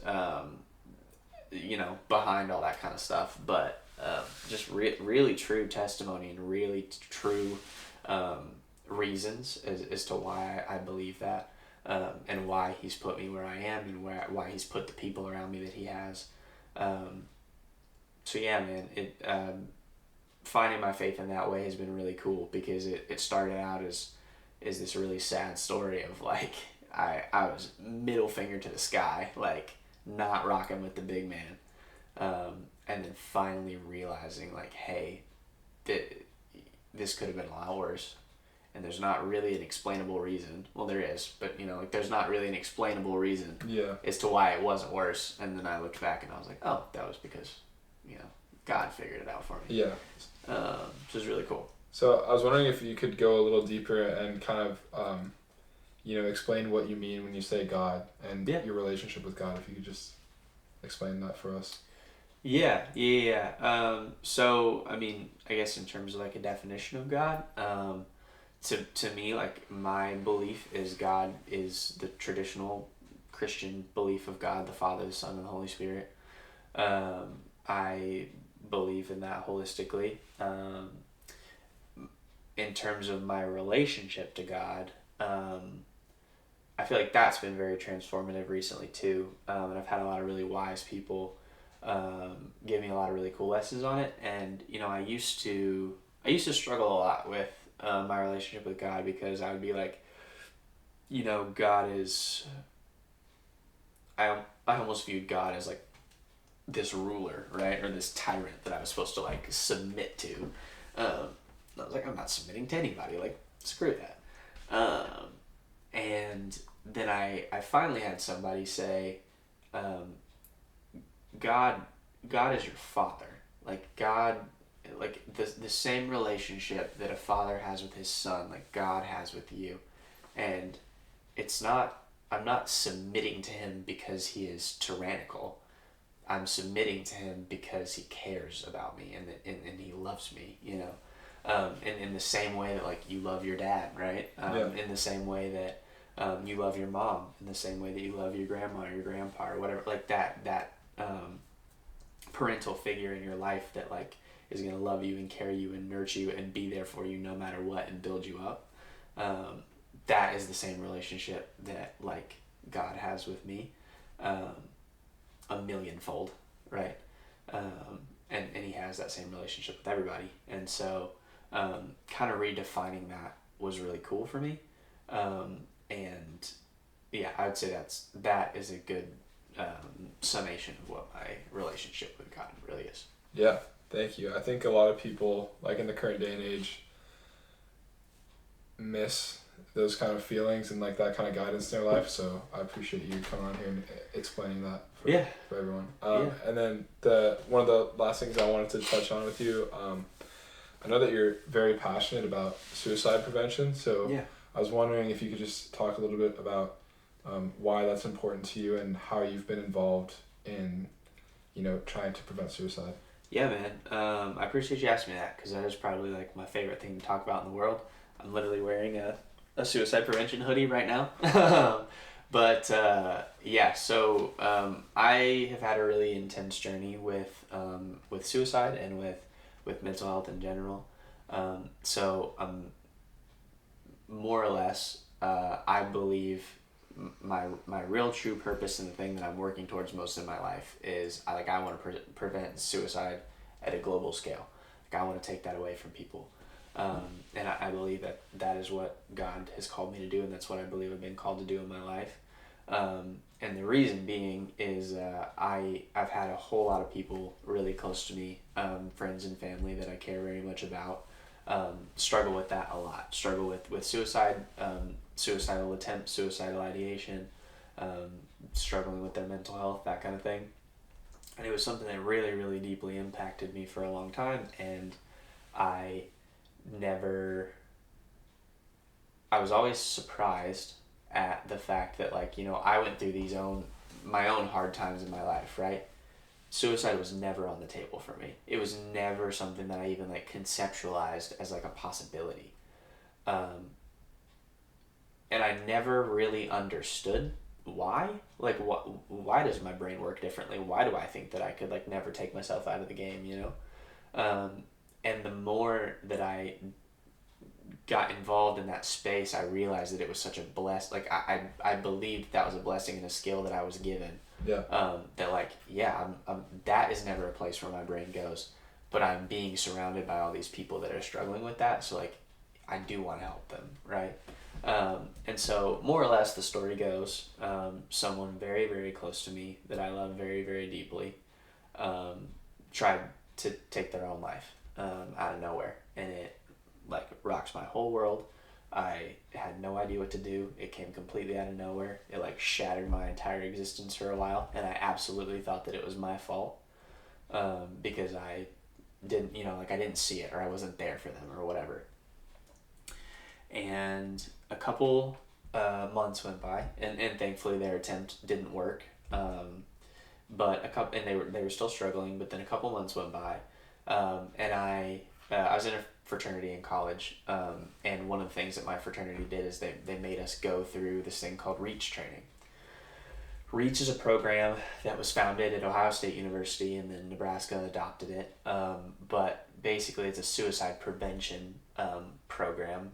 You go through these 90-minute classes that are taught by students for students, to basically learn the signs of someone who may be struggling with suicidal ideation or their mental health woes in general. Yeah. And then teaching you almost like a mental health CPR checklist of how to actually have a conversation with somebody about if they're struggling, and if they are, how to get them to resources so that they can be helped. And so I went through this training, and it was incredibly transformative, and I was like, this is my eyes almost just opened. I was like, oh my God, this person that I loved, this is everything that they were going through. Like all these signs were there, and I just like didn't know. Yeah. And I didn't know how to talk to them. And so I was like, like I want to be a trainer. I want to get involved in this. And then another month or so went by after that training, and the person that I am talking about started struggling again. But this time I recognized it, and I recognized that they weren't doing well. And so I had a conversation with them about it, and I literally I pulled out the pamphlet from the class, and I was going line by line and talking through the reach process that was taught, and it worked. It was I was able to get them to say I am struggling. This is how I feel. I want to get help, and we were able to put them on a path to wellness. Excuse me, sorry, Bryson. No, you're fine, man. And I'm super happy to say that person is now on a path to wellness and has been since then. And obviously there's ups and downs, but they're doing a lot better today. And the impact that I saw immediately from that, I was like, that I know this is what I want to do. And so I got involved with the REACH program, and over my years at Nebraska, I taught hundreds of people in these classes, and again, it continued to be this incredibly rewarding experience where total strangers would come up to me in a bar and be like, "Hey, I know you don't know who I am, but you taught me in a REACH class, and I want you to know I used what you taught, and I helped a friend of mine that was struggling, and we got him help, and they're okay. I just want to say thank you." And I have dozens and dozens of stories like that, and it was the coolest thing ever. And so I knew that's what I was bought into. I spent a lot of time and a lot of resources doing that, and I think it's the work in college that I was the most proud of more than anything. I would throw away the consulting or the marketing or the sales or anything else that we've talked about. I would throw it away in less than a second to just get to do more of that, Yeah. And so I knew that it was something that was incredibly important to me. And then I graduated and became an adult more or less and moved to Los Angeles, and I realized suicide prevention isn't really a thing. In the real world, there's not really that's all, there's resources, there's hotlines, there's places to go for when people are suicidal, but there's not that before. So you're saying that you were very passionate about it, working with your fraternity, but then you kind of got out into the real world and you're realizing that it doesn't exist as prevention or exist as treatment. Is that kind of what you're saying? Yes, yeah, absolutely. So I kind of got out into the world, and I realized, there's plenty of options for treatment. There's plenty of hotlines and resources for people who are at that point that they're actively struggling, which is great. Don't get me wrong, we need all that stuff, but there's nothing to prevent people from getting to that point in the first place. And just a statistic that I think is super interesting to throw out there, that we always taught in the trainings to kind of let people realize how big of an issue suicide is. Because one thing I would say to anybody who watches this video that may be struggling with suicide, it is a lot more common than you think it is. So for every one suicide death, there's 45 attempts. Wow. For every one suicide death and every 45 attempts, there's 125 people seriously considering suicide. The national average, the amount of deaths per year just in the U.S. alone by suicide is a little less than 50,000. It's 48,000, I believe. And that number is most likely statistically underreported by as much as half. So there is around 100,000 people who die every single year in the U.S. by suicide. So if you take that 100,000 people that die and multiply by that 45 that attempted, or that 125 that are seriously considering, it's a lot of people. Yeah. That walk around with this weight every single day. And so how can we help those people? How can we get that prevention piece in our world so that You don't ever have to get to the point of like calling the hotline and talking you off the ledge. And so I knew that was the direction I wanted to go. I was having this idea of like, I want to build something to put that into the world. And again, I had a really like cool life-changing experience, a really cool another God moment for me. I met this producer director from New Zealand. His name is Fraser, and he's working on this lifelong project. He's asking 10,000 people what their dream is in life, and he's super cool. He's asked like Elmo what his dream is, and like, you know, like state officials and like all like little kids and old ladies and like all these people in between. And he asked me if I would be one of his dreams for his documentary, and he asked me the question, you know, what is your dream? And my answer was, I want to prevent suicide. From there, I don't know if it was vocalizing it, I don't know if it was like really orienting myself towards it, but it just like lit this fire in me, and I was like, I know this is exactly what I want to do, and this is exactly what I'm working towards. And now everything in my life, professionally, I try to orient towards the ultimate goal of being able to do that. Yeah. And so yeah, man, my ultimate goal is to build some type of vessel, some type of company, some type of nonprofit, whatever it may be, that can be that prevention piece for people, and can really teach all the people of our world how to recognize when people are struggling and how to have those conversations, so that hopefully people who may be struggling don't feel as alone. And so we just never get to that point of having to worry if they may, you know, attempt something in the first place. Yeah. So going back to the REACH program, I don't know if this is going to be appropriate. Like, you told me if this is not appropriate. Yeah, no. But I was wondering if that was an acronym, or if there are like key ideas from that training that can help people either help themselves or help others in their lives that you could. Of course, you can't do the whole thing here. Yeah. But I was just wondering if that's something that you could maybe help out with. Yeah, no. So it is an acronym, actually.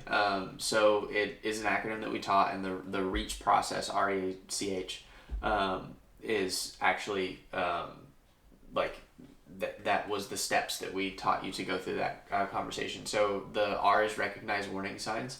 So that the training actually like took you through a lot of warning signs of how, like, what does someone who may be struggling, like, how would they act, from anything from, you know, like withdrawing from social interactions, or doing stuff out of you. More or less, most of the time, recognizing warning signs really comes down to, is that person doing stuff that's out of the ordinary? Yeah. Is that person doing stuff that is not like them? Is it something that in your gut you're like, this doesn't feel right, like something's off, you know? But recognizing warning signs, the E is engaging with empathy. So we talk a lot about in that training the difference in sympathy and empathy, you know? And sympathy is the idea that, like, oh, I'm over here and you're over there, and I see what's going on and I feel bad for you. Yeah. And that's great, like, we need that in our world. But empathy is trying to understand that other person, and me do my best to put myself in your shoes, and I'm not going to be over here anymore, I'm going to come over there with you and try to really understand what you're going through, so that we can have a conversation together about what's happening. So engaging somebody with empathy. The A is unfortunately the hardest part of the whole process, but it is asking about suicide. So the A is asking the question directly. So after you've recognized that, hey, this person is struggling, now it's going to be, okay, I'm engaging with empathy with you. I'm having that genuine conversation of, if you're struggling. If I get to that point where it just feels like in my gut, like there's something not right, then you have to ask the question directly. There's a lot of misconceptions and a lot of misnomers about that idea, right? For a lot of people, they're very scared that, like, asking about suicide or talking about it could, like, put the idea in somebody's head. That's completely false. That has, like, been proven by an extensive amount of research. Like, that is not real. If the idea of suicide was in somebody's head, it was already there, or they put it there. Me talking about it didn't put it in your head, right? A really cool example that we give is, you remember the show 13 Reasons Why? I did not watch it, but I remember the show. Yeah. So more or less, it's about the main character, Hannah Baker, leaves these tapes for her friend that ultimately chronicles like why she decided to take her own life, and the show culminates with her taking her own life. And everyone was freaking out before the show came out because they were like, oh my god, like it's a show about suicide, like this is going to spike suicide rates, it's going to be terrible, like it's not going to be good. And the exact opposite happened. Prior to the show releasing, there was actually like an incredible uptick in people getting help and people reaching out to resources and people going to therapy and getting like it was awesome. And then the show actually came out. And in the final episode of the first season, there used to be, Netflix took it down, but there used to be a graphic depiction of Hannah Baker taking her own life.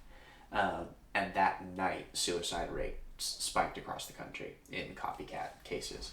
And what that showed us, and it coincided with a lot of the research that had already been done, is suicide should always be talked about. It should never be glamorized. Suicide is never the right option. So suicide is never an escape. It's never the right call. It's never what you should do, ever, ever, ever. And so in the show, it almost like it was glamorized. The thing I always used to say in the trainings is that it was like making suicide look sexy.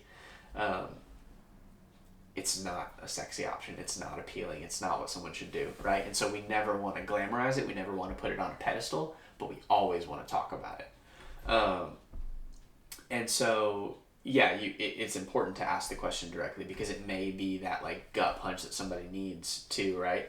Of like, like that is actually might be really hard for that other person to be struggling. Like they might have this internal ticker of like, I don't really, like, I know I'm feeling low. I know I'm feeling like whatever.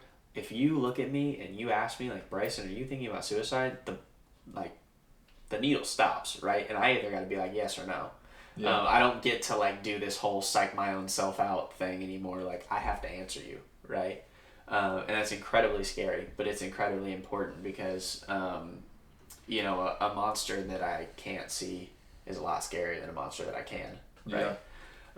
And so it's incredibly important to ask that question so that you know where that person is at, and then you can get them help if they need it. And it's also important to know, like, even if they say no, right, it's incredibly important to realize, like, a no can be just as important as a yes because that person is still struggling. Like, there's still a reason that you got to the point of asking them, right? Yeah. So you still want to be there for that person. But the A is asking about suicide directly. The C is communicating hope. So, after you have told me yes or no or whatever, like, making sure that person does not feel alone. More than anything, that was one of the biggest things that we talked about in the trainings and that research backs up is people who are so suicidal, more often than not, like, they don't want to die. They want whatever pain they're going through to end, right? And, like, if that pain went away, then they don't want to end their life.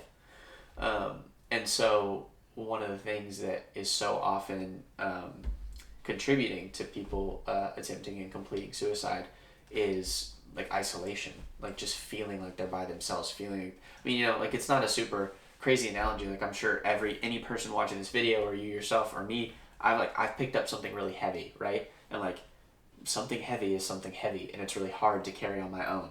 Yeah. But if you pick it up with me, it makes it a little bit easier, right? Like it's easier to carry that weight around. And so taking that isolation piece away, communicating hope, making sure that person knows like whatever weight you're carrying, whatever cross you got on your back, whatever luggage you're towing around, like you don't have to do it by yourself anymore. Like I got you, we can do this together, right? And then finally, helping individuals access care. So directing them specifically towards the resources that you have, towards your local resources. The biggest one that I could probably plug for this video that is going to be across the board the same for everyone, 988. So 988 is the National Suicide Hotline. It used to be this much longer number. It was 1-800 something, Yeah. But recently last year, it changed to 988. So just like 911, if you call 911, you get connected to a dispatcher and they're like, do you need the police? Do you need an ambulance? Like what kind of, do you need a fire truck? What kind of emergency is it? For 988, it's the same thing. You get connected to a dispatcher who is going to help you through a mental health crisis, and so they're going to be able to connect you to resources. They're going to be able to get you to a hospital if they need, if you need first responders on the scene, they'll get them to you, whatever that may be. But 988 is gonna be that hotline that you need to direct somebody towards first and foremost. It's in multiple languages. They have a text line too, I'm pretty sure. But that hotline, if you are struggling, or if someone else that you know is struggling and you need to get them help, call that number more than anything. It's easy to remember. And then there's all types of local resources too, right? That you can look into, and just about everybody has different local resources that specifically tailor oftentimes to like specific groups. Like there's a lot of other groups that we know, again based on research, that are at higher risk for potentially ideating suicide, right? Like some of those groups happen to be like men is a big one, returning veterans, people like younger individuals, like that kind of like grad school age, early like young career person because they're going through that big life change. International people who immigrate to the country, like oftentimes the culture shock there can be a lot, and not feeling like you fit in the LGBTQA plus community. Are all people that we just know more often than not, a lot of the times maybe experiencing that like feeling of isolation again, right? Or that feeling of needing to bury their true selves and not feeling that they can get stuff off their chest. So a lot of the times there's also local resources too that can particularly service those groups. So I definitely think you should direct people that way, but more than anything, if you ever go through an experience where you need help or somebody else that you know needs help, call 988. If someone's in like immediate physical danger, call 911 for sure, but call 988 if you need to get connected to resources. Mm-hmm. And if there's anyone out there, like that has had these thoughts or is struggling right now, you kind of mentioned it before, but I was just wondering what you would want to say to them. Yeah, I don't want to say you're not alone, man. You're not. Like, no matter how deep you feel, no matter how bad stuff gets, no matter how terrible it is, like, I swear to you, you are not alone and you're not by yourself. You got me, you got everybody else around you that loves you. You got, in my opinion, you got God, right?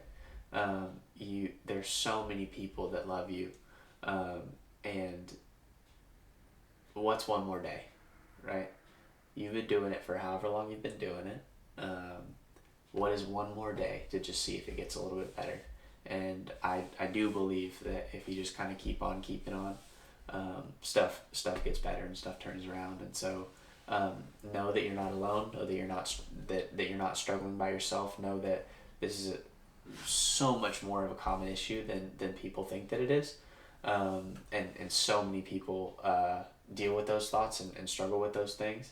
And so hopefully you can find some level of peace in knowing that if you're struggling, other people are too, and that's okay. It's totally okay to struggle. I struggle with my own mental health, not particularly with suicide or depression or anything like that, but with anxiety myself, and so I know what that's like sometimes. And so yeah, I would just say that you're not alone, and that there's resources out there to help you. Yeah. And then speaking from the side of somebody that wants to help combat this, with what you want to do, what are some ways to get involved? Yeah, absolutely. I would say get entrenched in your community, man. Like I said, the biggest issue with that a lot of the times is, or the biggest issue right now that I see is like there isn't really anything out there for prevention. I'm trying to build that, so if you want to come work for me, please do. But I think the biggest things that I can say right now is those hotlines, right? Like 988 and other suicide prevention hotlines are always needing volunteers. They always need workers. They always need resources because it's really hard to be in that line of work, and there's a really high turnover, really high churn rate in that industry. And so if it's something you're really passionate about, reach out to one of those organizations and see if you could work with them. And then the other thing is get involved in your communities and be a catalyst for change, right? Like, don't be afraid to say the word suicide. Don't be afraid to talk about people who may be thinking about killing themselves, because like that's incredibly scary. But if you think it's scary to talk about it, how scared shitless do you think the person who's actually considering it is, right? So if you can be the one that can break down that barrier, if you can be the one that can break the ice, that can be willing to start that conversation for somebody, and just crack the door open just a little, because that person wants help. All you need to do is crack the door open a little bit, and then they'll kick it down, right? So be a catalyst in your community. Be willing to start those conversations with your friends, with your family, with your groups that you're involved in, whatever. Don't be scared to take that topic head on, because it doesn't need to be something like this taboo. I think so often suicide and mental health is such a taboo topic, and it's getting a little bit better, but suicide specifically is still really hard to talk about. Yeah. And it's okay too, right? To acknowledge that it's not fun. Like, no one likes talking about suicide. It's not like we're laughing about this and this is awesome, but like, it's important to talk about, right? Because if we can talk about it, then we can get people who are struggling to help. So yeah, I would say, if you can be willing to be those catalysts in your community, and be more willing to and open to have those conversations, maybe, just maybe, you can crack the door open for somebody that's really looking for help and looking for that in, and they just can't quite get that weight off themselves to do it themselves. You can start that conversation for somebody, and ultimately hopefully get them to resources. I think that's huge. Yeah, that's awesome. Thank you for speaking on that, Bryson. Yeah, sure. Absolutely, man. Just like you said, it's good to get the word out. Yeah. Something a little lighter. I was wondering if there are any quotes that you think about a lot in your life, any quotes that have helped you, or stuff that you think about. It's a good one. I know you mentioned one. Yeah. So I think I got a couple. So that's a big one. Coming from John Lenahan, one of my mentors. He said, my goal in life is, by the time I die, is to take everything out of life that I can and put twice as much back. So I think that's an incredible thing to live by. It's what I live my life by every day. Like, I hope that I can suck absolutely everything that I can out of life and have the most fun possible, and then put twice as much back for everybody else that comes after me and that's around me. So I think that's a pretty big one. Some business advice, probably the best quote that I ever got, is, if you're looking for money, ask for advice, and if you're looking for advice, ask for money. That's a good one. I never heard that. Yeah, that was probably one of the best ones I ever got, and it was so true. Anytime that I ever, if I came up to somebody and I was like, hey, I need an investment, they give me a whole bunch of advice as to why I didn't. They give me a whole lot to think on. And every time that I came and asked somebody for advice, usually it opened a really cool door to conversation, and people are more willing to put some money up where their mouth is, so that's a pretty good business one I got. I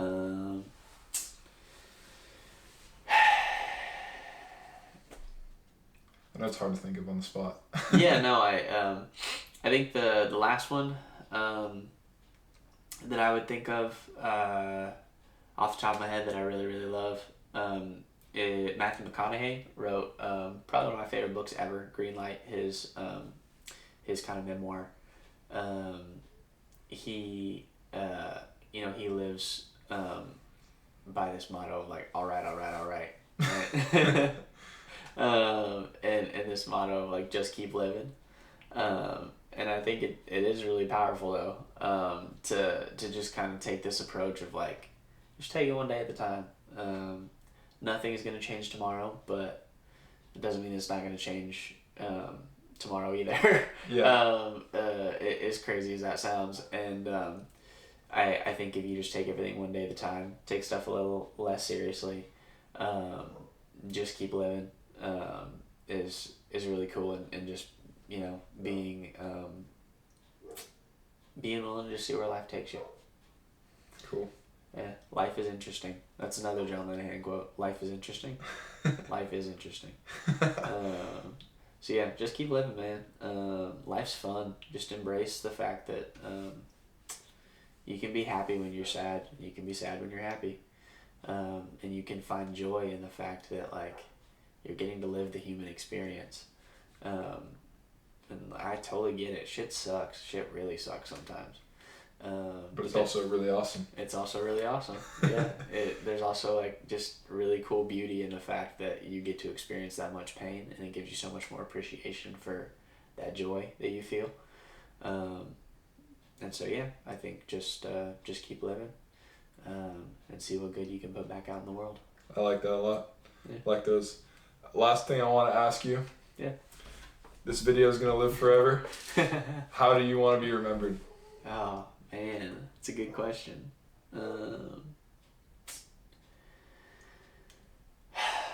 You know, it's kind of basic, but I'd like to be remembered by the people that I touched, and by the people that I interacted with, and the people that I loved, as someone that left everything a little bit better than how he found it. I think that if I can walk through life and help people, you know, I don't know what scale that gets up to. Like, in theory, like, yeah, I'd love to solve, like, the world hunger crisis and stop all the wars and prevent suicide and give everybody clean water and education. I don't know if that'll ever happen. But if I can make the people that I impact just a little bit better, make everybody a little bit happier, if I can be remembered in that way, that I left everything a little bit better than how I found it, I think I'll be happy with that. That's awesome, man. That's awesome. Yeah. Is there anything, like, do you want people to connect with you on LinkedIn or anything? Anything your Instagram do you want to promote? Or I know you're not like that, but if someone wants to talk to you or message you somewhere. Yeah. So if you do want to message me, I'm not necessarily going to promote anything, but if you do want to message me, my Instagram is _Bryson_Wood_. My LinkedIn is pretty sure it's just my name. And I don't know if Charlie can tag that or something. Yeah, I can put it in the description. Cool. But yeah, if you ever want to reach out to me for any opportunities, connect, network, get involved in any of the stuff that I talked about, like I'm very big on giving people opportunities that deserve it. Like, if you're passionate, I think you deserve it. And so if you reach out to me, I'll try to connect you to something that I'm working on, or something that somebody else is working on, that I know that can hopefully get you on a cool path. So I'm super about that. So if anybody ever wants to have a conversation about anything that I said in this video, reach out and I'll respond. So, cool. Yeah. Well, thank you for watching, everybody. It's been Bryson, and we'll see you next time. Bye, guys.